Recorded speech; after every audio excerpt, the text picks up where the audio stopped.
diablo ha cobrado nuevamente la vida de varios inocentes. Una curva cargada de fatalidad que ha convertido al Pasamayito en un imán de tragedia y muerte.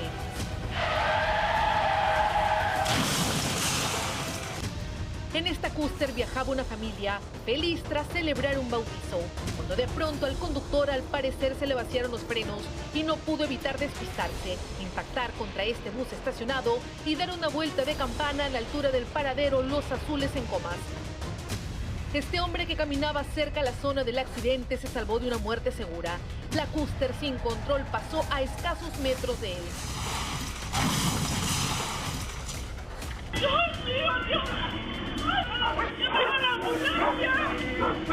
Los testigos del hecho entran en pánico al escuchar el estruendo y van presurosos a socorrer a los heridos. No, si están volteando el carro, están atrapados adentro. Sí, hay gente.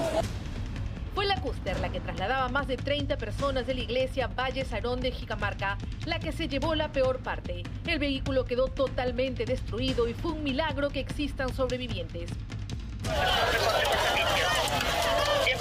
Con la fuerza de varios hombres lograron voltear la chatarra sobre ruedas, que finalmente se convirtió en la tumba de 5 personas, entre ellas un menor de edad. ¡Ay, Dios mío! ¿Qué es? Un poste había sido derribado de raíz.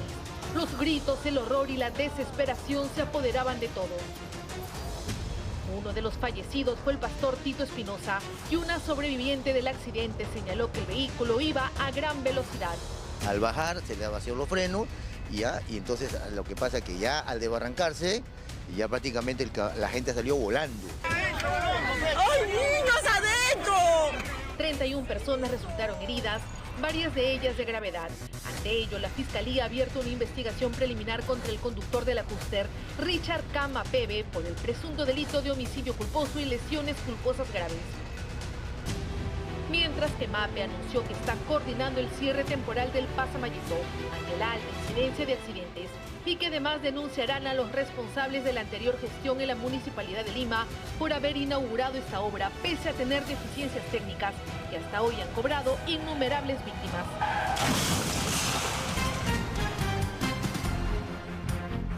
Tremendo accidente y lo peor es que esto se cobró la vida de 5 personas. Desde aquí nuestras más sentidas condolencias. ¿Cómo están? Buenas noches, bienvenidos al programa. Soy Juliana Oxenford, lista ya para arrancar una nueva semana aquí en El Estilo Juliana. A ver, vamos a hablar del congresista Jorge Luis Flores Ancachi, quien todavía está en el extranjero según el movimiento migratorio. Se fue con su esposa a Japón y todavía no vuelven. De hecho, fuentes en el Congreso nos han dicho que estarían pues pasando una especie de luna de miel en París, en Francia. Lo cierto es que él, a través de un reportaje que fue presentado ayer en el programa Cuarto Poder, aparece ya de manera descarada, porque es su voz, pidiéndole a sus trabajadores el 10% de sus saberes y el 50% cuando llegan los bonos.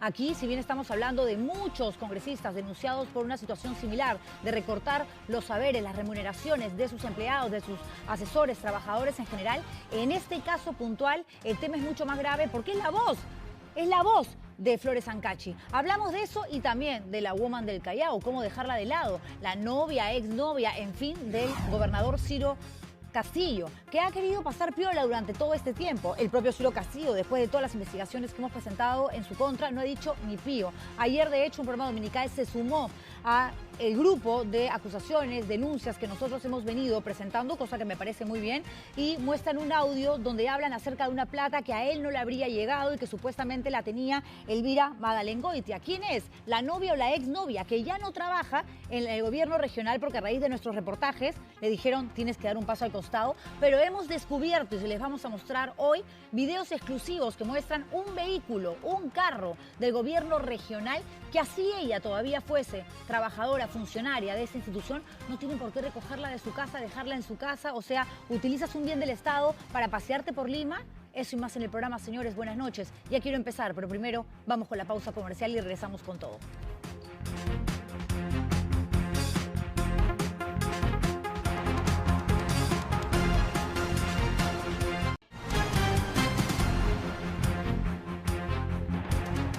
No son 6, no son 7, no son 8, son 9 ya los congresistas que están dentro de este grupo llamado los mochasueldos. Y si bien en la mayoría de los casos han sido asesores, personas muy cercanas a los parlamentarios, los que han estado cobrando parte de la remuneración del resto de trabajadores, se entienden para darle la plata al congresista o a la congresista. En el caso puntual de Jorge Luis Flores Ancachi, el mismo que también se fue a China a participar de este evento tecnológico y que aprovechó además su estadía en Asia para hacer turismo con su esposa. Es más, dicen que ahora mismo se encuentra en París.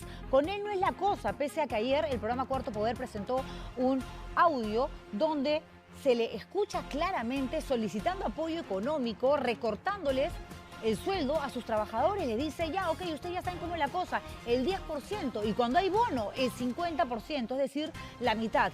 Yo no entiendo cómo ahora mismo no hay una respuesta de la Comisión de Ética. Por lo menos dar a conocer la iniciativa de que van a investigar. ¿Será porque Carol Paredes, la presidenta de ese grupo de trabajo, es su pinky, es su amiga, y estuvieron juntos también en China? ¿Qué podemos esperar si la propia presidenta de Ética se va con plata financiada, con dinero regalado de una empresa privada a China, con el cuentazo de que quieren saber cómo mejorar la internet en el Perú? No se pasen, pues, señores. Es que todo en realidad es tan indignante que, claro, la Procuraduría Anticorrupción está realizando varias denuncias. Vamos a estar con el procurador más adelante aquí en el programa, porque también el que está pasando piola frente a todo lo que hemos dicho y a lo que están manifestando ya también otros programas, cosa que me alegra, es Ciro Castillo, el gobernador regional del Callao. Aquí presentamos a la vicegobernadora denunciando que la dejaba fuera de las reuniones, que la maltrataba, que le gritaba. Nadie hizo absolutamente nada. Luego descubrimos que había no solo contratado, sino que había dado un mejor sueldo, un mejor cargo a su pareja, a su novia con la que aparece besándose en un video. Como si fuese poco, tenemos los audios de esa mujer que manifiesta que es la woman del Callao, la ama y señora del gobierno regional. Y ahora se suma lo contado ayer por un programa dominical donde hablan de 150.000 nuevos soles, donde Castillo dice, pero a mí no me llegó esa plata, la plata la tendría la woman del Callao y no se la habría entregado. Y él mismo habla hasta de meter bala. No, es una cosa realmente impresionante. Y lo que más sorprende es que pareciera que las autoridades han perdido de pronto la capacidad de indignarse, de preocuparse, de tratar realmente de limpiar el piso, levantar alfombras y saber qué es lo que está pasando. ¿O acaso nos hemos acostumbrado al choreo? ¿O acaso nos hemos ya simplemente resignado a vivir en un país donde los funcionarios son corruptos? Pues no perdamos nosotros la capacidad de indignación. Que la pierdan otros. No van a hacer con nuestra plata lo que les dé la gana, y menos estos pseudo funcionarios del Estado. Vamos con eso en un rato. Ahora quiero contarles de un accidente que tiene a una familia desesperada realmente. ¿Por qué? Porque un abogado de 28 años, muy joven, en un auto de alta gama y demás, protagoniza un accidente contra una especie de bus de combi que llevaba niños, una movilidad escolar.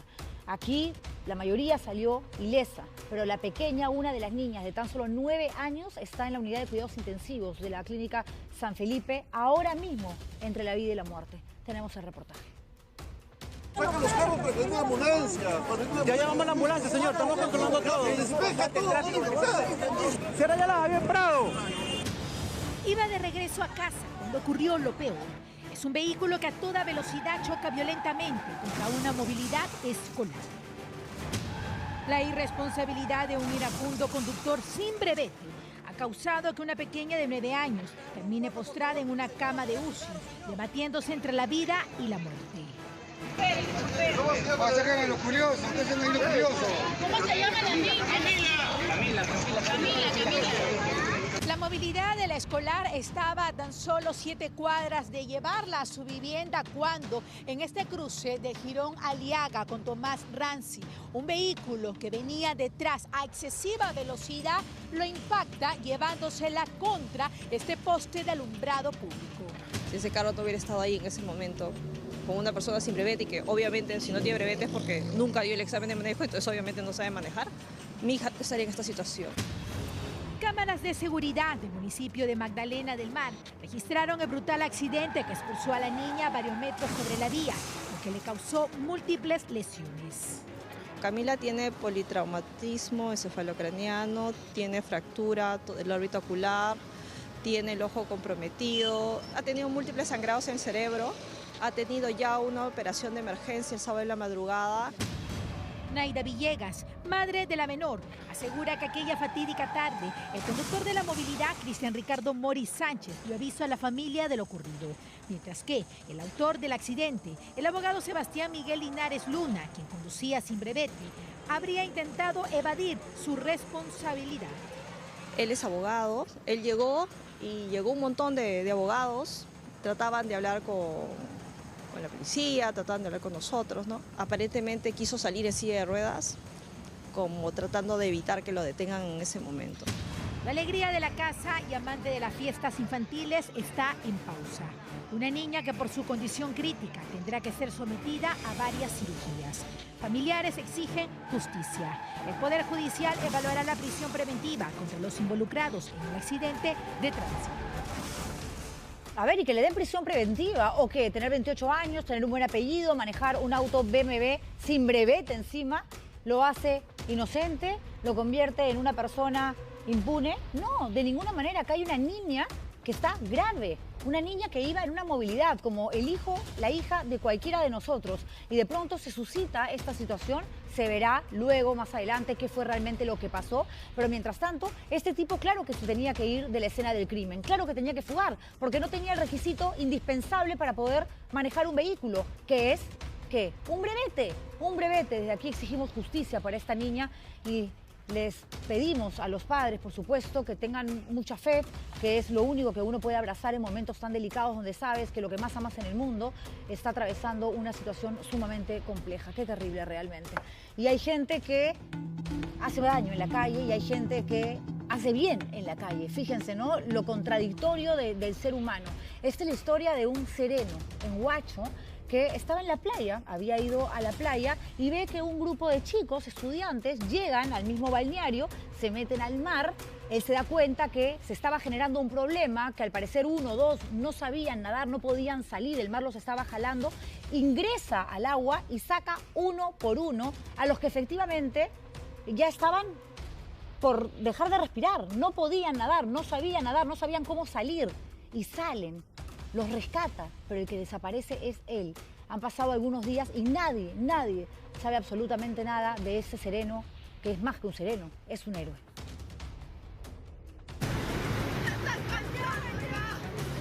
Es el desesperado clamor de una madre que solo quiere recuperar el cuerpo de su hijo. ¿Hasta cuándo voy a esperar por mi hijo? ¿Qué están haciendo? Son las 8 de la mañana y no llega nadie, no hay nadie. Un ángel de carne y hueso que dio su propia vida para rescatar a varios niños de la furia del mar de Huacho. No lo debe haber dejado entrar a mi hijo. Nadie me avisó. Yo me enteré a las 7 de la noche cuando ya nadie buscaba a mi hijo. Ustedes conocían mi casa, mis hijos la llevaban a mi casa. ¿Saben dónde vivía? ¿Por qué no me fueron a avisar? Carlos Martín Gómez Gamarra se ganaba la vida como sereno, pero tenía el alma de héroe. El pasado 8 de julio, sin medir el peligro y con la firme consigna de rescatar a varios escolares de un colegio de Huaraz, ingresó a las bravas aguas de donde no pudo salir. Que solamente entró, sacó a una niña, que sacó a uno y volvió él a meterse de nuevo. Su amigo dice que ha estado con él los dos, porque los dos iban agarrados. Ya no vio que lo tenía del hombro y desapareció, vino una ola tras ola y lo ha tapado. Los estudiantes habían llegado al Norte Chico para participar en una competencia de básquet. En sus momentos libres decidieron darse un chapuzón, sin imaginar que la fatalidad se cobraría la vida de un inocente. Han sacado a los niños, uno de los policías estuvo a punto de ahogarse y los serenos lo han apoyado. Y al momento ya de salir una ola ha venido y bueno, el muchacho se ha perdido. El mar no tuvo compasión de este agente de 23 años, quien pagó con su vida la negligencia de otros. ¿Han sido arrastrados para adentro? Sí, yo he tenido tuve la visibilidad solamente de uno, porque ya los demás compañeros ya habían sacado a dos más. Y es que los niños no estaban solos, sino que un adulto estaba con ellos. La ignorancia, podría decir, porque tenemos un letrero muy grande que dice playas no aptas para bañistas. Desde ese día se inició una búsqueda, aunque la familia asegura que las primeras horas de la desaparición, los esfuerzos por hallarlo eran mínimos. ¿Han dicho que van a llegar en helicóptero? Ayer me dijeron que iba a llegar en 1 hora. Hoy día me dijeron que iban a llegar a las 5 o 6 de la mañana. Pero ahora el panorama es distinto. Por tierra, mar y hasta por aire, autoridades huachanas y amigos de este valeroso sereno no descansarán para encontrar su cuerpo. Vamos a hacer todo lo humanamente posible de encontrar el cuerpo de nuestro compañero rescatista.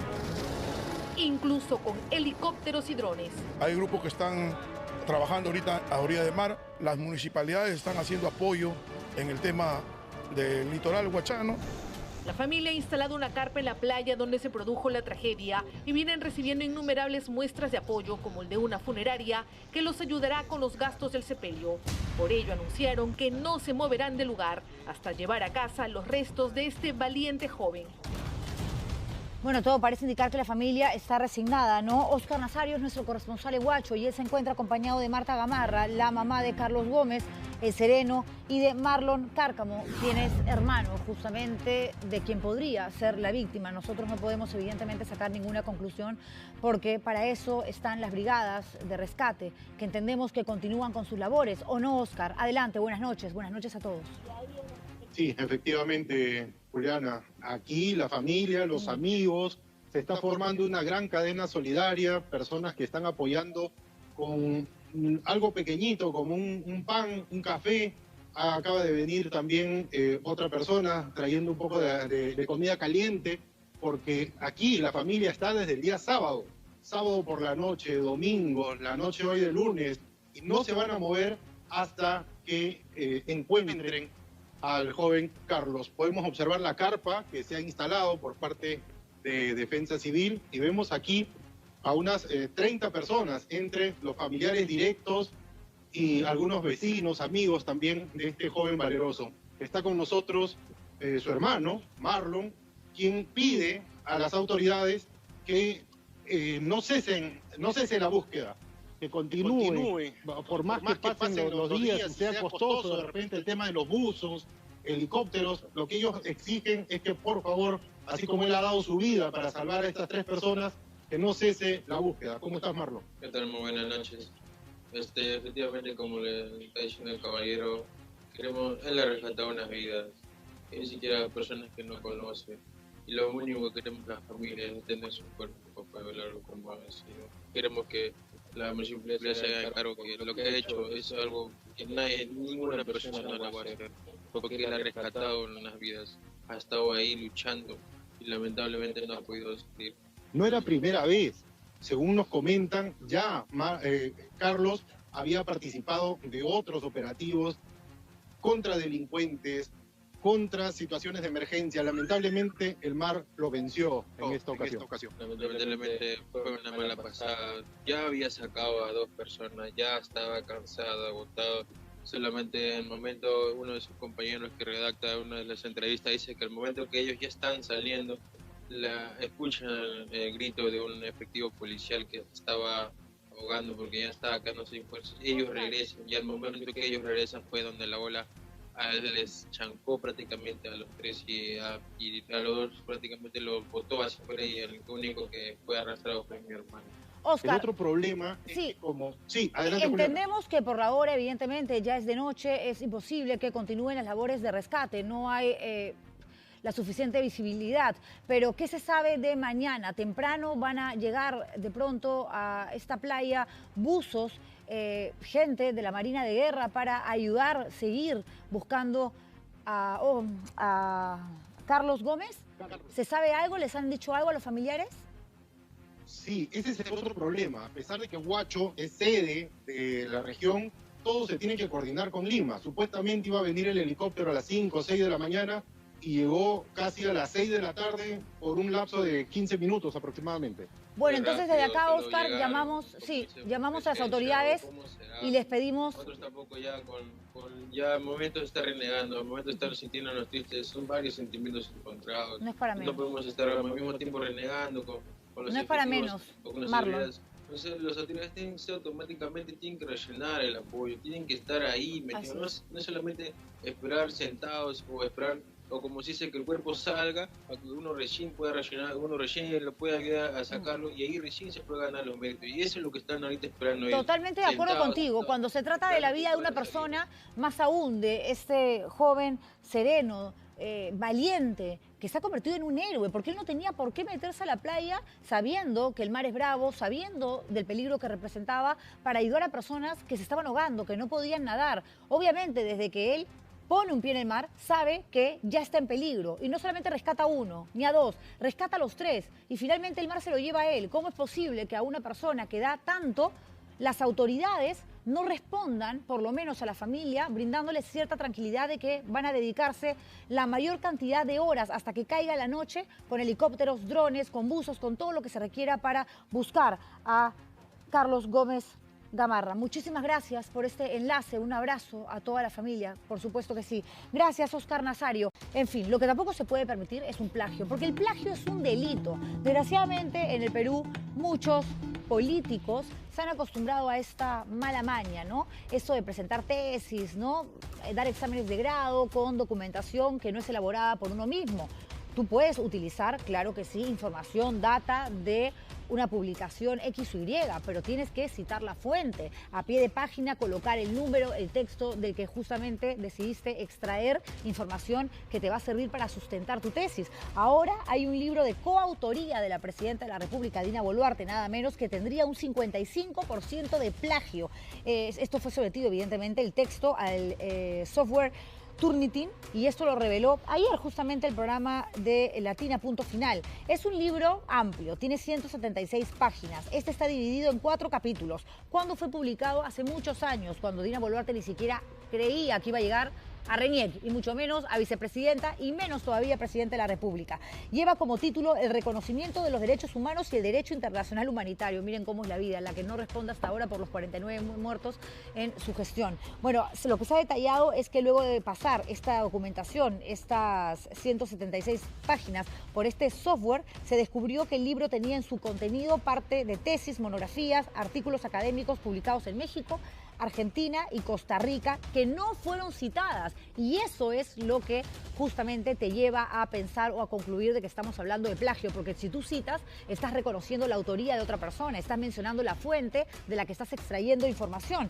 Se mostró también que el libro no tiene una sección de bibliografía y que tampoco una de sus hojas registra pie de página. Nosotros fuimos a buscar reacciones de políticos, por supuesto, a ver qué piensan de esta, que es una nueva denuncia contra Dina Boluarte. Ella está con disposición a que se investigue y invitaría a que se investigue, se profundice y que se pueda aclarar esta situación. Tenemos que ser más claros en las casas de estudio para poder enseñar a todos y todos cómo debemos citar los textos. Respecto a las noticias, nosotros hacemos un monitoreo permanente, constante, y mañana, en la mañana, los martes, tenemos una reunión con la Juntilla, estos temas los vamos a ver y nos pronunciaremos respectivamente. Miren, ayer nomás la denuncia, yo quisiera ahí ver a los que antes se han escandalizado, ¿no? Por el tema de los plagios, ahora también se escandalicen por el tema de los plagios, porque acá no es escandalizarnos de manera selectiva, ¿no? El plagio está mal, ahí se demostró que se investigue, miren, la presidenta también inmersa en estas denuncias. Ahora, todavía no lo hemos, como dice, analizado, pero si de hallarse, como tú dices, el más del 55%, yo creo que daría vergüenza. Yo creo que ya hemos pasado por esto con el anterior presidente, volver a repetirlo, yo creo que hay que tener bastante cuidado. El problema, ¿saben cuál es? Cuando se normaliza, ¿no?, la copia, el plagio, la trampa, ¿no?, el ser muy hábil, muy palomilla, ya qué importa, hay que sacar la tesis, agarra un poco, nadie se va a dar cuenta. No, es que claro que la verdad siempre sale a la luz, tarde o temprano sale a la luz. Y Dina Boluarte, creo que después de una denuncia de esa naturaleza, donde está siendo acusada de haber mentido, porque plagiar es engañar es mentir, y omitir información en estos casos también es una falsedad. ¿Cómo es posible que no diga absolutamente nada? ¿Cómo es posible que por lo menos en Twitter, no sé, a través de la cuenta oficial de la Presidencia de la República, no haya algún tipo de respuesta? Eso. O sea, pasan cosas y nadie dice absolutamente nada. Y nos acostumbramos a eso, a que ya o que hagan lo que quieran, con tal, me harté de la clase política. Todos estamos hartos de la clase política. Con más razón tenemos que exigir que nos hablen claro, que no hagan lo que les dé la gana.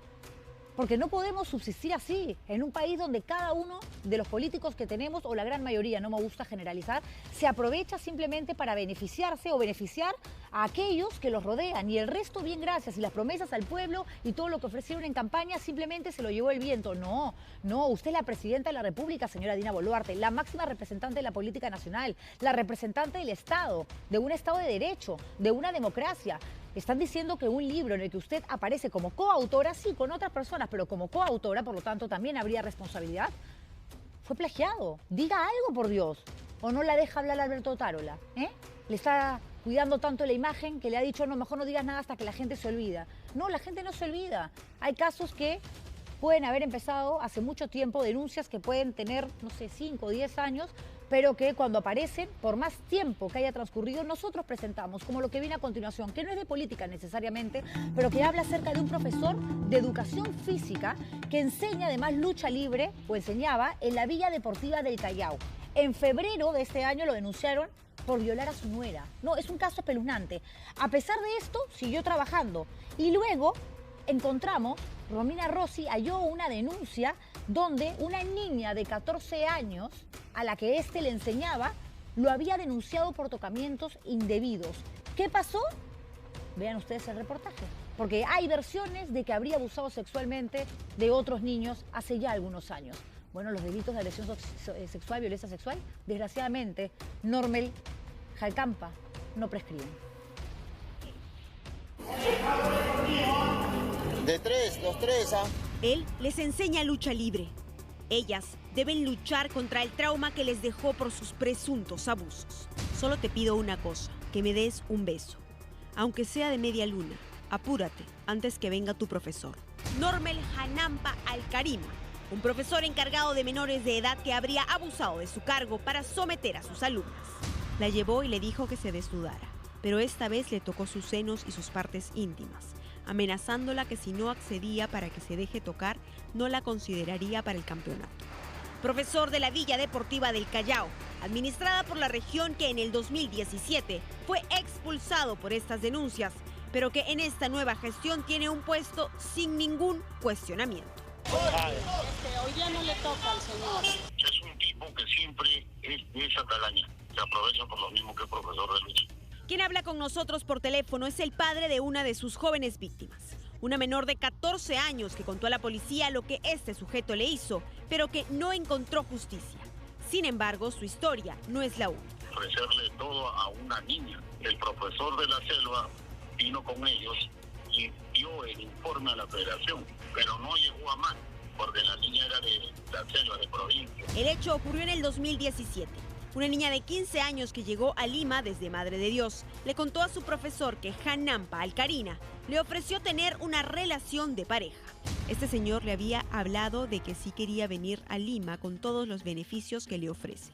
Tenía que hacer un compromiso y le dijo a ella que si sabía lo que es un compromiso. Ella le dijo que no y él respondió que era como un matrimonio. Y después de irse a comprar la comida, llegando al sitio de la villa antes de bajarse, el referido profesor le agregó diciendo: solo te pido una cosa, que me des un beso, aunque sea de media luna. Apúrate, antes que venga tu profesor.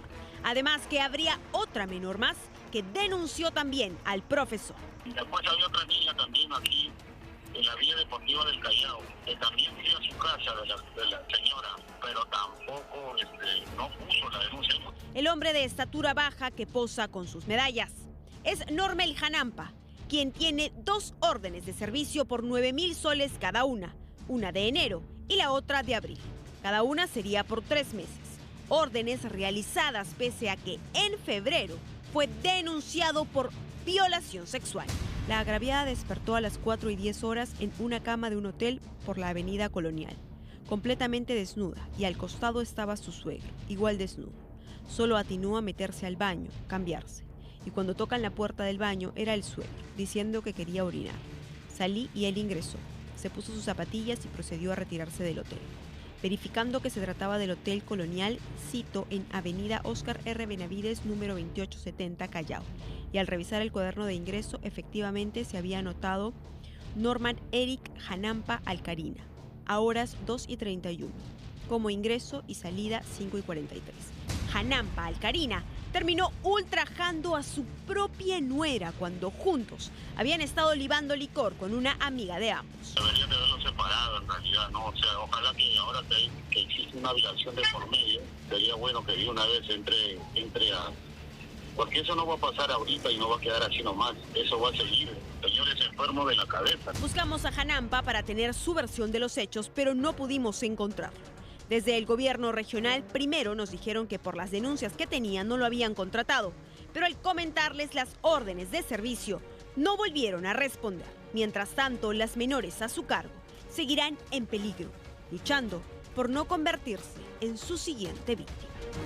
Se dan cuenta ustedes, ¿no? Le dicen, no, este señor no trabaja aquí, nosotros no contratamos a personas de esa naturaleza como el señor Janampa, pero luego cuando Romina dice, qué raro, porque acá tenemos las órdenes de servicio, simplemente apagan los teléfonos, no hablen con la gente al estilo Juliana. Más bien buscan, como siempre, llegar a la prensa en general con un comunicado que no dice absolutamente nada. Con relación a una denuncia periodística sobre personal que elaboró en la Villa Deportiva Regional, me gustaría saber hasta cuándo. La última denuncia data de febrero de hace años, donde lo acusan de haber violado a su propia nuera. Y luego, a raíz de eso, descubrimos que tiene acusaciones por tocamientos indebidos a una niña de 14 años y que presuntamente también habría violado a otros menores. Dice que el gobierno regional vela por la integridad y seguridad de los niños y adolescentes que forman parte de nuestras actividades deportivas educativas.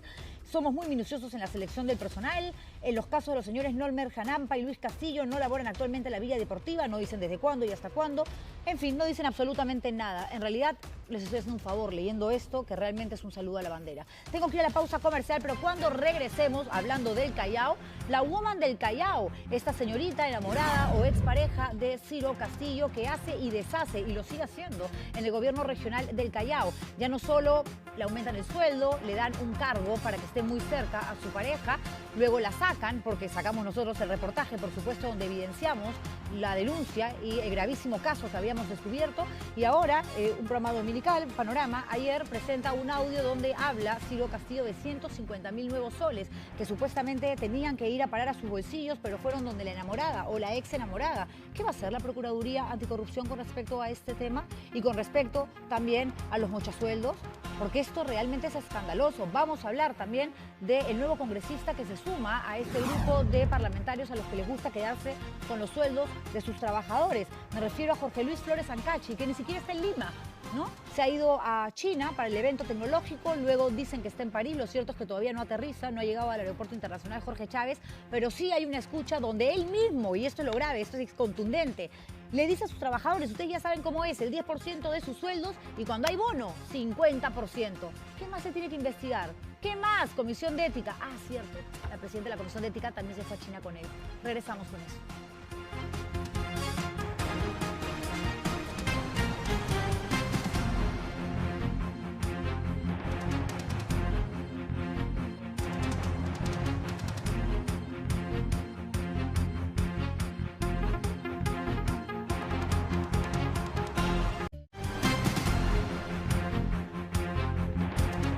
Ay, ay, ay, Ciro Castillo, el gobernador regional del Callao, sí que hace méritos para estar en la noticia y cada vez se hunde más, está acabando su propia tumba. En este programa, no por un tema personal, pero sí por la necesidad que teníamos de indagar más sobre aquella información que nos había llegado, descubrimos un montón de cosas. Primero, que maltrataba a la vicepresidenta, no, a la vicegobernadora del Callao, no la dejaba participar en reuniones y ella decía que recibía amenazas de muerte y que creía que venían por parte de Ciro Castillo. Luego descubrimos que Ciro Castillo tenía una novia porque aparece besándose con ella en algunos videos y aparecen audios de ella conversando con terceras personas admitiendo que hay un vínculo sentimental y que incluso estaba buscando un departamento para vivir con el gobernador. No tiene nada de malo, es la vida personal, dirán ustedes, de Ciro Castillo. Y yo creo exactamente lo mismo. Lo que no es normal es que tengas a esa persona trabajando para ti en el gobierno regional y que la hayas ascendido y que encima lo que van a ver esta noche, la señora que supuestamente ya no trabaja en el gobierno regional, se movía cuando trabajaba o se mueve hasta el día de hoy en vehículos que pertenecen a esta entidad, a esta institución. Y como si fuera poco, el último audio que ha aparecido, ¿no? Le diste en efectivo, dice Ciro Castillo, un empresario, en efectivo, doctor, que ya no me joda, es bien cínica, dice el empresario. Ciro Castillo, tú tienes que cagarte en la noticia o le tienes miedo a Elvira, refiriéndose a su novia, Elvira Madalengoitia. ¿Usas armas? Sí. Entonces, pues, le metes un tiro a la puntos suspensivos. ¡Qué bravo, Ciro Castillo! ¿Por qué no sale usted y responde por esto? Después del reportaje, ¿le parece? Ojalá que se arme de valor. Vamos con la nota de Romina Rossi.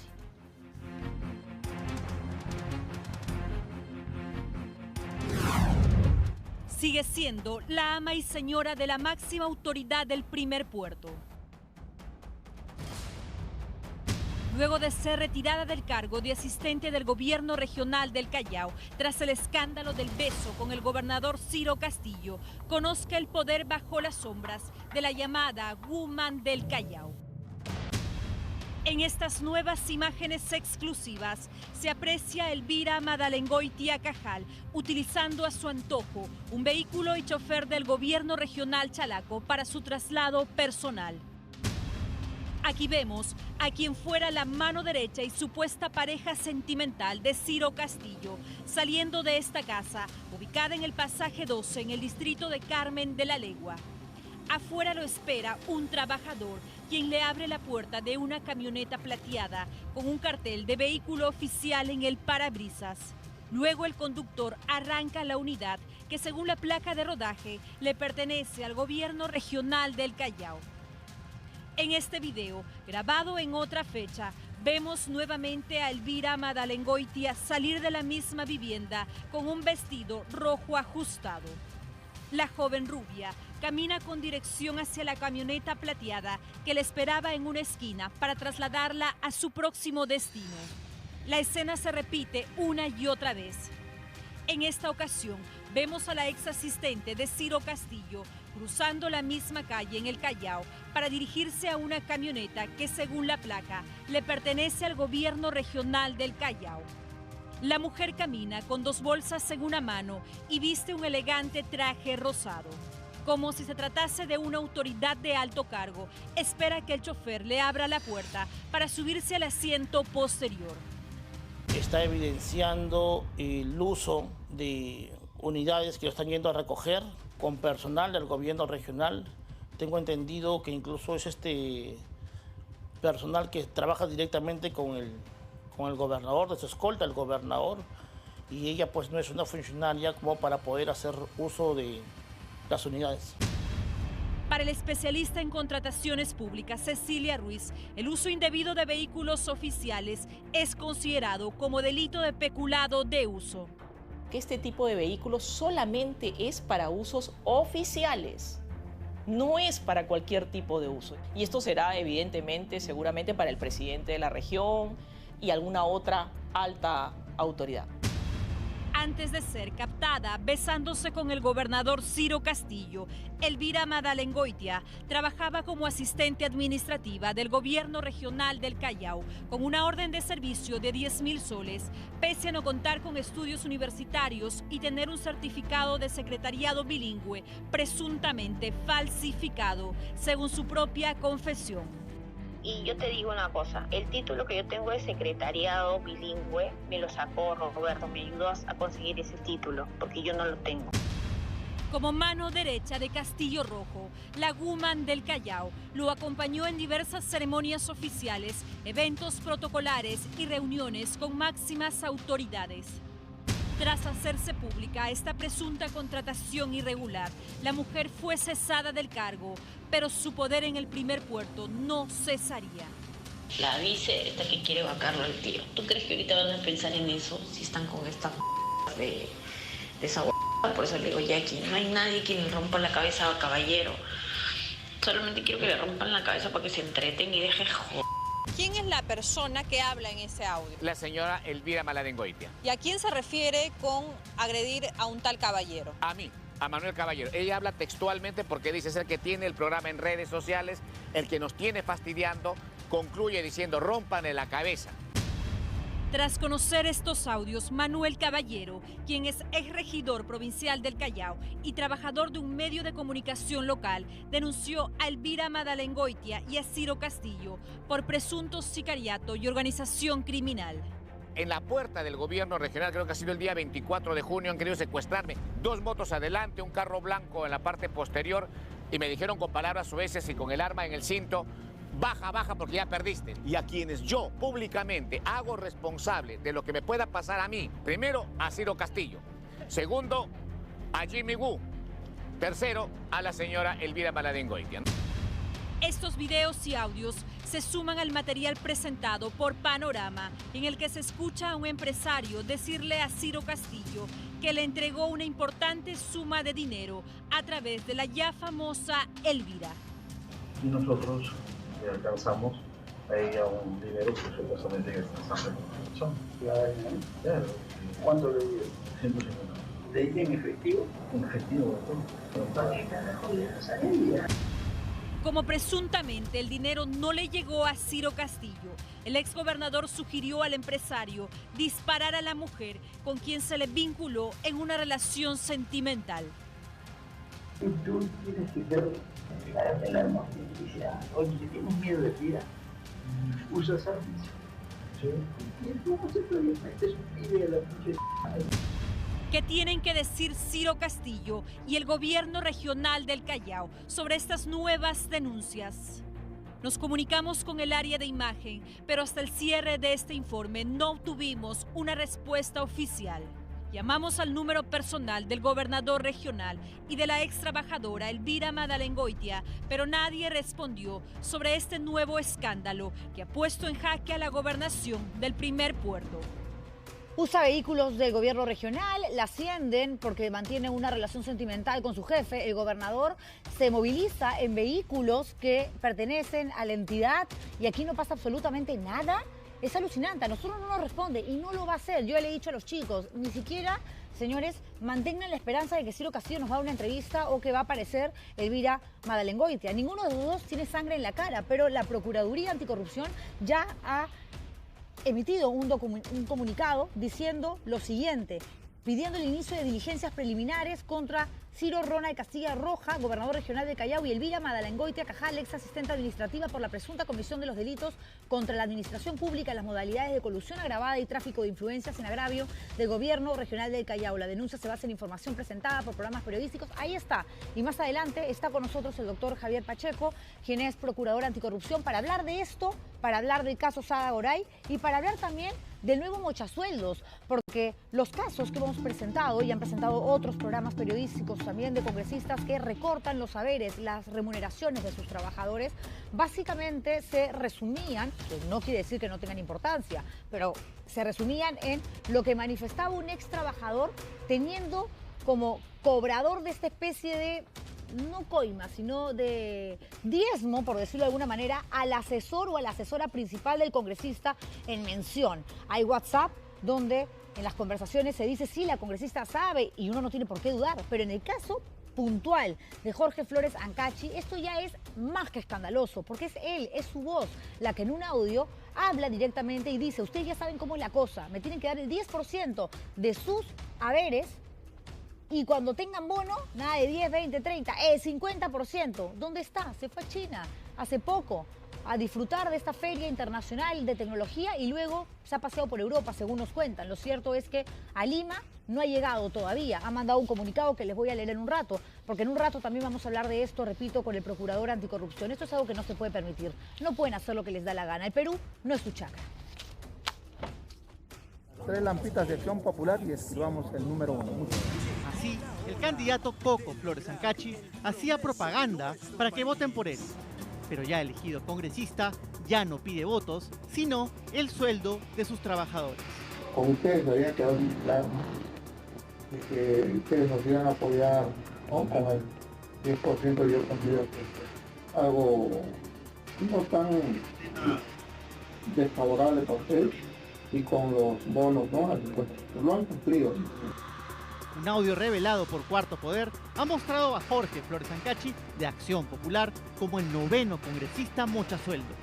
Un título infame más para este Congreso.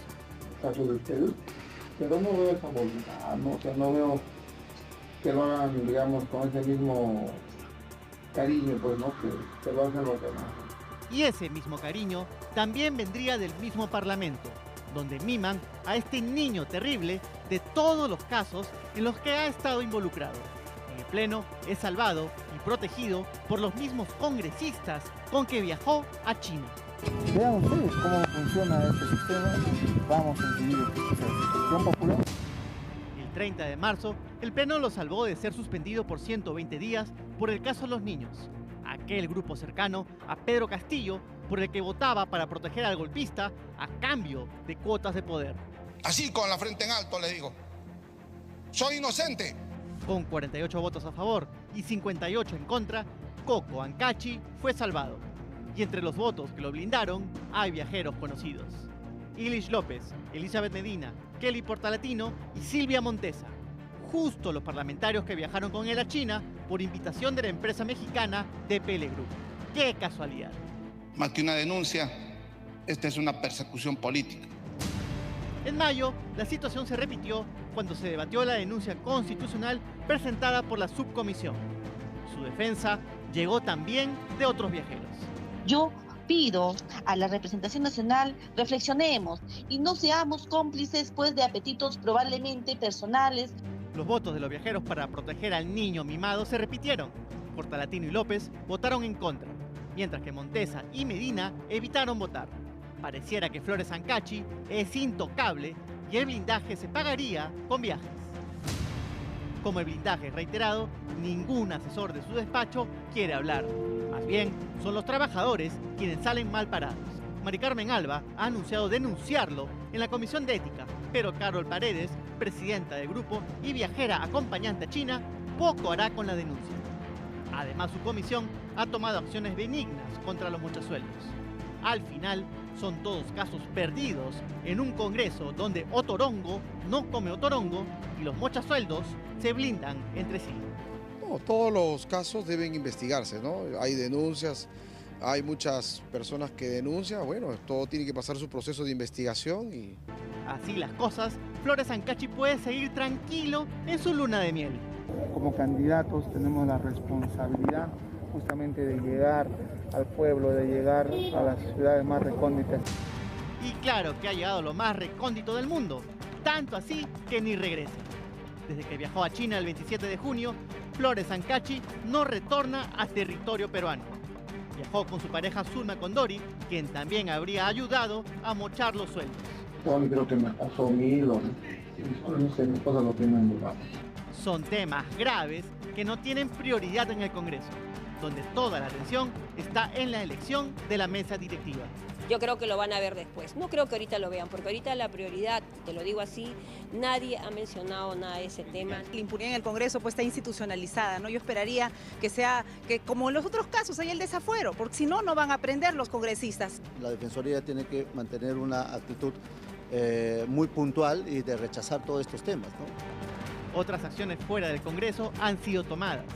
Las bases de Acción Popular han rechazado el cobro ilegal y exigen su expulsión. Y la Procuraduría ha solicitado que se inicien investigaciones penales por concusión y cohecho. En un oficio dirigido a Mari Carmen Alba, Flores señaló que los audios revelados tienen contenido sesgado y que sus declaraciones se dieron cuando se encontraba vulnerable por la destrucción de su casa en Ilave durante las protestas en enero. Acción Popular del arquitecto Fernando Belaunde vive en crisis.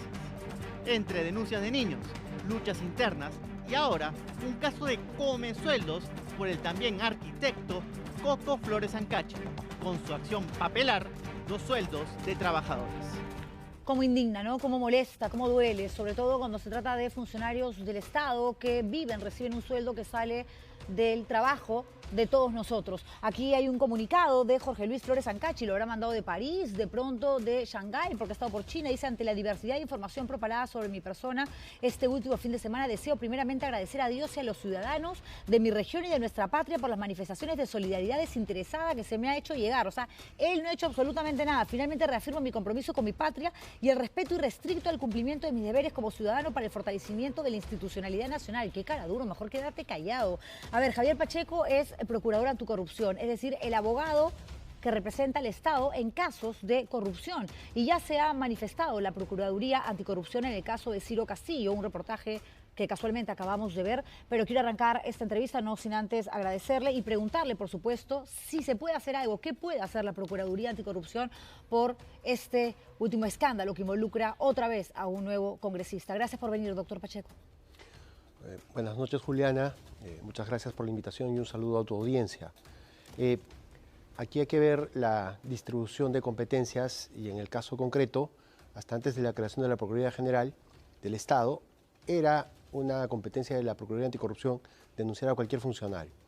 Luego de la emisión de la ley que crea la Procuraduría General del Estado, esta atribución se la dan al Procurador General y nosotros tenemos la facultad de elevar informes. Ajá. En el caso concreto ya la Procuraduría General del Estado ha emitido una denuncia en donde están pidiendo que se investigue a este congresista por estos hechos. Claro, pero el tema es que quienes investigan, porque tienen inmunidad parlamentaria, son los propios parlamentarios. La presidenta de la Comisión de Ética ha estado en China con Flores Ancachi. Entonces, ¿qué tanto se puede esperar de un parlamento que se encubre, que se cuida, se protegen entre ellos, porque cada uno tiene sus propios intereses?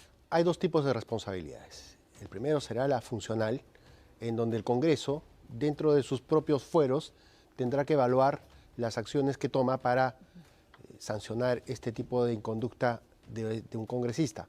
Por otro lado, ya la Procuraduría ha emitido una denuncia que ya está en el despacho de la señora Fiscal de la Nación y entiendo en las próximas horas debería abrir una investigación indagatoria e iniciar un proceso hasta el momento en donde se acrediten estas denuncias, ¿no? Y mientras tanto, el caso de Ciro Castillo, que es un tema que también hemos tocado hoy y que aparecen nuevos elementos que realmente hacen que se trate de un escándalo todavía mayor. La enamorada o ex enamorada movilizándose con un bien que pertenece al gobierno regional, él hablando de dinero con un empresario, plata que presuntamente tenía que ir a su bolsillo, pero se lo hubiese quedado ella o se la habría quedado ella. O sea, ¿qué hacer con todo eso? Muchas cosas, desde la parte donde nos toca estar a nosotros quienes tenemos roles distribuidos. En el caso de la Procuraduría, ya el día de hoy se ha presentado la denuncia por los hechos que se han conocido en un programa periodístico del domingo y ya se ha pedido que se investiguen a estas dos personas y a los que resulten responsables por la comisión de los delitos de colusión agravada y tráfico de influencias. Claro, la sensación que tienen muchas personas, y es absolutamente entendible, es que ya a nivel institucional el nivel de impunidad o de protección a los malos funcionarios simplemente es algo que ni siquiera se intenta ocultar. Por ejemplo, todo lo que ha salido en las últimas semanas de Sada Goray y del periodista Mauricio Fernandini es más que obvio, por lo mismo que ellos han manifestado, ¿no?, dentro de la figura de confesión sincera, por lo que ha dicho Salatiel Marrufo, por los hechos, por las transacciones, por las reuniones, que obviamente están inmersos en actos ilícitos. Sin embargo, a Sada Goray la han tenido en su casa, luego la han tenido de viaje, no tenía impedimento de salida del país, Mauricio Fernandini igual, recién han sido detenidos, tienen que pasar 10 días, evidentemente privados de su libertad para ver si pueden aportar más en la investigación y luego uno entendería que se debería de solicitar la prisión preventiva, porque además han mentido, lo que han manifestado ellos en sus declaraciones no coincide literalmente con la crónica de los hechos tal cual se ha registrado y se viene demostrando. Entonces se castiga, se hace algo realmente para evitar que la gente se siga beneficiando ilegalmente de las arcas del Estado o no se está haciendo lo correcto. Bastante. Por parte, mira, Juliana, ¿no? Esto es importante señalarlo aquí en tu programa porque esto es una consecuencia de una investigación que ha realizado la Procuraduría Anticorrupción. Porque desde el 7 de diciembre el Ministerio Público venía investigando dos hechos. El vinculaba a la Superintendencia de Bienes Nacionales y el vinculaba a la SUNARP. Sin embargo, se tenía que entender para qué se necesitaba este tipo de actos de corrupción. Y la Procuraduría investigó el tercer hecho, que es lo vinculado al Fondo Mi Vivienda. Ajá. ¿Y qué cosa aportamos a la investigación? Que la señora Sada Goray buscaba que su holding empresarial sea designado como un ente financiero no supervisado. Las licitaciones. No, un ente financiero no supervisado, que se encargaba de otorgar préstamos a sus empresas. O sea, era juez y parte. Claro, por eso es que ella pagaba por cada uno de los directores. Para que le den ese convenio. Para que le den ese convenio a través de Marca Group, que es la empresa. Es, porque el primer hecho está vinculado a el terreno, sí, que además lo vende el Grupo Centenario, en donde el Estado tenía derechos, porque se encontraba una superposición con este predio, pero lo otro es mucho más grande, porque finalmente es un terreno de la venta, compra-venta y el saneamiento, ¿no? Lo otro es que se estaba convirtiendo en una entidad no supervisada, con lo cual tenía proyectado apropiarse en inversiones en estos proyectos, algunos fantasmas, de un promedio de 348 millones. Hemos encontrado nosotros en 6 proyectos que se iban a destinar 148 millones de soles, contra los cuales ya ha habido un desembolso a través de un fideicomiso de 24 millones de soles. ¿Y habían más proyectos en mente? Lo que hemos visto ahora es que sí, faltaban encontrar 200 millones. Claro, pero en este caso estamos hablando de una mujer que admite haber coimeado, admite haber entregado dinero, 4 millones de soles. Luego sabemos que no fueron 4, sino que fueron 5, pero ella dice que no cometió delito, que de pronto fue un error porque lo que quería era lo mejor para el país. En realidad es una tontería, no tiene ningún tipo de coherencia lo que ella manifiesta. Pese a ello, la dejan viajar. De hecho, acaba de regresar de Brasil hace 2 días por lo menos, de Colombia, se fue a Brasil, después se fue a Colombia, regresa al Perú. O sea, si ella está transando con el Ministerio Público, con la Fiscalía, para dar información a cambio de una pena menor y que puedan caer quienes también integraron una organización criminal, ¿no cree usted que le están tratando con mucho guante seda? A raíz de la ampliación de denuncia que realiza la Procuraduría, efectivamente entendemos que la Fiscalía ha confrontado que el aporte que estaba dando a través de este procedimiento especial de colaboración eficaz no era el correcto y habría mentido. Y es por eso que hoy día rápidamente el Ministerio Público ha tomado estas acciones. Detención preliminar. Así es. ¿Para ella? Pero sí. Para ella y para Mauricio Fernández. Así es, y 3 personas más. Su ex esposo, el ex gerente general de Marca Group. del Fondo Mi Vivienda y un director, ¿no? El esposo que está no habido, dicho sea de paso. Así es. De acuerdo. Entonces, bajo esta línea, esta etapa, que dura 10 días, es para que el Ministerio Público acopie elementos de convicción. Una vez culminado estos 10 días, lo que corresponde dentro de la estrategia del Ministerio Público seguramente va a ser pedir una prisión preventiva. Y concurren los 3 elementos: verosimilitud probatoria, prognosis de pena y el peligro procesal. Ya sea de entorpecimiento o de fuga. ¿Usted cree que esos 3 requisitos existen en el caso de Mauricio Fernandini y de Sada Goray? Si ya ha habido un primer pronunciamiento, en este caso, para copiar elementos de prueba, seguramente los demás se van a cumplir. Ya es potestad y voluntad del Ministerio Público ejercer esta acción. Porque uno de los requisitos es ¿no? obstruir las investigaciones, no aportar. Y en el caso de Mauricio Fernandini, periodista, él ha mentido. En un momento, ¿no? Cuando aparece su nombre, dice: yo tengo un departamento en San Isidro, que está en una zona muy linda, y lo único que hice fue, a través de mi prima, la señora Tijero, que es amiga de Sada Goray, es alquilarlo, me ofrecían un montón de plata y ahí se llevaban reuniones. Hasta ese punto uno podía decir: bueno, tú tienes un bien, lo alquilas y no tienes por qué andar con una lupa siguiendo lo que pasa en tu inmueble.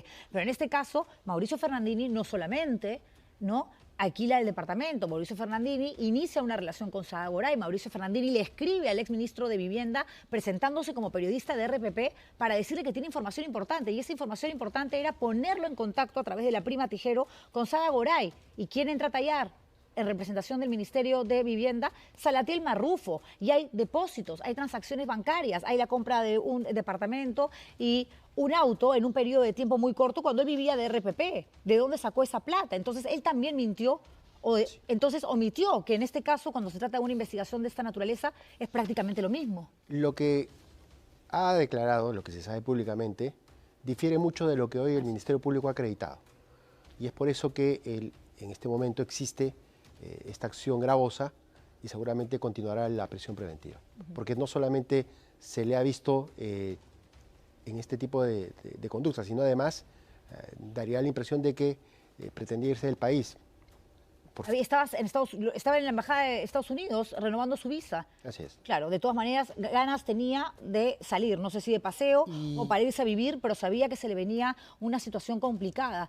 En estos casos se evalúa mucho la conducta de cada uno de los investigados. Claro. Y esta conducta se puede tomar como una de pretender eludir la justicia. ¿Les tocaría a los dos la misma prisión preventiva, el mismo tiempo de prisión preventiva? Dependerá. La prisión preventiva es para garantizar que el investigado responda hasta el final del proceso. Ya dependerá en este caso complejo el Ministerio Público cuánto va a demorar en culminar la investigación, a copiar los elementos de prueba y acusar. Claro, porque ellos, tengo entendido, dígame si me equivoco o no, se habían acogido a la figura de confesión sincera. Respecto de lo que se conoce por parte del señor Mauricio Fernández, sí. Ok, pero no es lo mismo que colaborador eficaz. Colaborador eficaz es admitir un delito y decir, ok, yo hice esto, pero a cambio de que ustedes me den una pena menor, un castigo menor, yo ayudo con toda esta información. Ellos dos, en la situación que se encuentran ahora, detenidos de manera preliminar, pero finalmente privados de su libertad, ¿podrían acogerse a esta figura de colaboración eficaz? Sí, esto ya va a depender de, por un lado, el Ministerio Público, pero lo más importante, ¿qué cosa es? Ya se conocen muchos hechos y el beneficio para someterse a un proceso especial, que es entre quien se somete al proceso y el Ministerio Público, es entregar información valiosa, importante, que no se sepa, pero a estas alturas digamos, de las investigaciones ya se conoce mucho.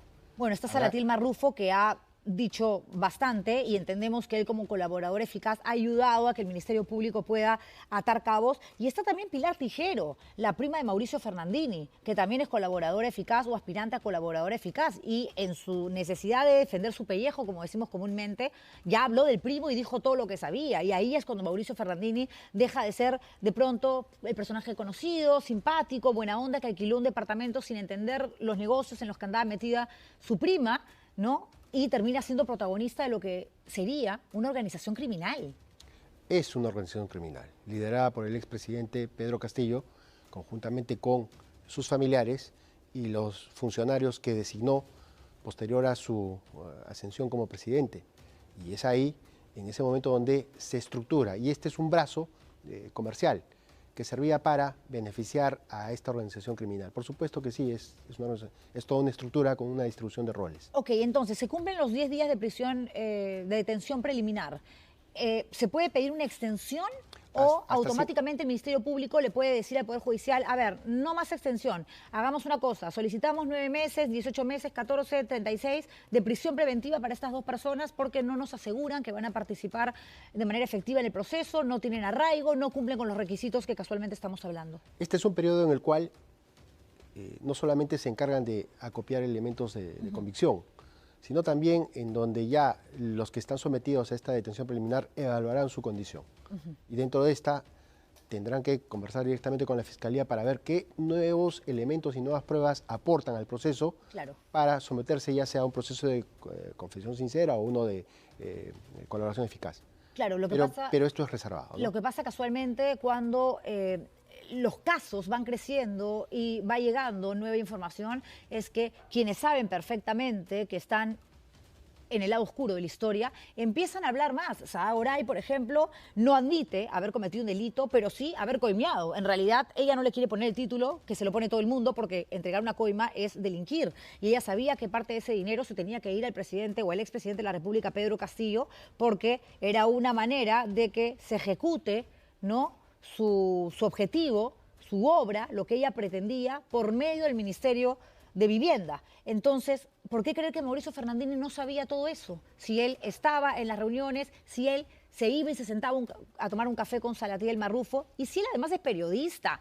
Si algo tenemos los periodistas es un olfato bastante más refinado que el resto porque es nuestro trabajo. O sea, no se le puede creer a Mauricio Fernandini si dice, bueno, yo presté mi casa, vi una reunión rara que en algún momento lo manifestó y cuando hablaron de plata yo simplemente me paré molestísimo y me retiré. En ese momento vas y denuncias, más aún siendo periodista. Hoy día, dentro de las precisiones que ha realizado el Ministerio Público, al inicio de esta investigación, la señora Goday fue investigada por organización criminal, luego se precisa la imputación y se dice que solamente se le investigaba por el delito de cohecho activo y el de tráfico de influencias. La Procuraduría en marzo pidió la recalificación de esta imputación para que también se le investigue por organización criminal. Claro. Y hoy día eso se ha dado, está dentro de este contexto de esta organización criminal, pero la conducta del señor Mauricio Fernandini es el cumplimiento de un rol dentro de una organización criminal y él sí está investigado por el delito de organización criminal. Justamente estas acciones que ha señalado son las que tipificarían como una pertenencia a esta organización criminal. ¿Y la pena cuál podría ser? ¿Hasta cuánto hasta podría 15 ir? años. Hasta 15 años. ¿Y si te acoges a la figura de colaborador eficaz? Dependerá de la información que entregue. Ok, claro, porque no se trata solamente de decirlo, sino de mostrar elementos. En el caso de Saada Goray ha dicho algo que es bastante grave. Dice que el propio golpista, el expresidente Pedro Castillo, salía de madrugada de Palacio encapuchado a recoger las coimas. Eso es grave. Y esa investigación respecto del expresidente se ventila a nivel de la Fiscalía de la Nación, y esa carpeta fiscal está a cargo del Procurador General del Estado. Claro, pero es una carpeta que finalmente se tiene que terminar sumando a esta otra que investiga por organización criminal a Sada Goray, a Salatiel Marrufo, a Mauricio Fernandini, entre otros. Sí, pero por este tema del nivel de aforo que tienen, se siguen 2 vías. Porque ella dice 4 millones de soles entregué para ayudar al país porque creía que era una manera de poder colocar tal y cual cosa, y luego se sabe que fueron 5 millones. A ver, si ya estás admitiendo que coimeaste, no importa si fueron $100.000 o 15 millones de dólares, la coima está. Fueron 9 millones. 9. Sí, 4 millones el valor de una casa en San Isidro, y 5 millones y algo más que se entregaron en efectivo. Para cada uno de los directivos, para colocar a cada uno de los directivos que finalmente iban a ayudar a que ella tuviese el poder en el fondo Mi Vivienda, que era lo que requería para llevar a cabo sus proyectos. Y no solamente eso, sino que además yo creo que la Fiscalía tiene que evaluar su condición, porque no solamente ella cumplió un rol en esta organización criminal, sino que a discrecionalidad de ella se cambiaron funcionarios en 3 entidades: la Superintendencia de Bienes Nacionales, Registros Públicos y el Fondo Mi Vivienda. Hizo lo que le dio la gana, tenía el poder porque tenía la plata. Sí. Y eso es peligroso, ¿no? Es peligroso. Que el poder te lo dé el dinero, y sobre todo el dinero sucio, para ser corrupto, para cometer actos ilegales, irregulares. Muchas gracias, procurador, por haber estado con nosotros en la noche. El placer es mío. Gracias. Javier Pacheco, procurador anticorrupción, conversando con nosotros aquí en El Estilo Juliana y cerrando el programa porque se nos acabó la hora. Nos reencontramos mañana con más 7:20 en El Estilo Juliana. Gracias por elegirnos. Chao.